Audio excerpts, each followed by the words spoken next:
So hi guys, this is my RTX 300. So breakup hurts the most అంటారు కదా, దానికి మించిన బ్రేకప్ ఏదన్నా ఉంది అంటే యాజ్ ఎ బైకర్గా ఇదే అని చెప్తా. సో బైక్ కొని ఆల్మోస్ట్ 6 months కూడా కాలేదు. సో ఫస్ట్ క్రాష్ అయితే పడిపోయింది అనమాట, కింద అయితే పడిపోయింది మన బండి అయితే.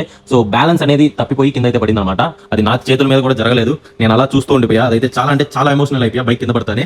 సో ప్రెసెంట్ అయితే ఎక్కడెక్కడ స్క్రాచెస్ పడ్డాయో చూపిస్తా చూడండి. సో ఫస్ట్ అయితే మనకి క్రాష్ గార్డ్ మీద అయితే స్క్రాచెస్ అయితే పడ్డాయి. ఇంకా దాని తర్వాత ఇక్కడ అండ్ ఇక్కడ అండ్ ఫుట్ రెస్ట్ అయితే కొంచెం స్క్రాచెస్ అయితే పడ్డాయి. సో నేను చెప్పేది ఎలా అంటే, మనకి క్రాష్ గార్డ్ ఇక్కడ and saddle stay and foot rest, దీనివల్ల అయితే బైక్ అయితే చాలా అంటే చాలా సేఫ్ అయిపోయింది. ఇంకా నాకు LEDs అయితే బ్రేక్ కాలేదు, అంత ఇంపాక్ట్ బైక్ మొత్తం కింద పడి ఆల్మోస్ట్ 2 times అయితే కింద పడి మళ్ళీ పడిపోయింది అనమాట. ఎందుకంటే గేర్ లోనే ఉంది బైక్ అయితే. ఇంకా దాని తర్వాత బైక్ లేదు చూస్తే బైక్ అసలు ఏమీ కాదు, జస్ట్ నకల్గా స్క్రాచెస్ అయితే పడ్డాయి. ఇంకా దాని తర్వాత అక్కడ అక్కడ అక్కడ సో సేఫ్టీ అనేది చాలా అంటే చాలా ఇంపార్టెంట్ అని ఈ రోజే తెలిసింది. నేను క్రాష్ గార్డ్ లేకపోయింటే, సాడిల్ స్టే లేకపోయింటే, ఫుట్ రెస్ట్ లేకపోయింటే నేను ఆల్మోస్ట్ ఒక 10,000 పైనే నేనైతే ఇన్వెస్ట్ చేసిండాలి మిగతా గ్యాడ్జెట్స్ మీద. సో అదనమాట. So crash gourd, saddle stay, foot rest చాలా అంటే చాలా ఇంపార్టెంట్ బైక్ అయితే. సో మీరు కూడా ఎవరైనా కొత్త బైక్ తీసుకుంటే నా సజెషన్ వచ్చేసి ఫస్ట్ అయితే క్రాష్ గార్డ్ అయితే ఫిట్ చేయించండి.